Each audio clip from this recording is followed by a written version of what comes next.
to log into your Amazon account. So this is a very quick and easy process, so you just have to follow these steps.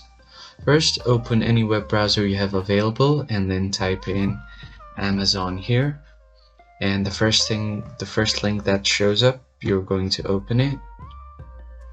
Now the homepage of Amazon will show up on your screen, and tap on these three dots right here, and here it says hello, sign in. You just click on sign in. Now you just enter your email address. Once you enter your email address, you just click on continue, and now you'll have to enter your password. Once you've entered your password, you just click on sign in. And now you will be good to go and you're logged into your Amazon account. So if you check here, this will show up your name, and you can also check it from here.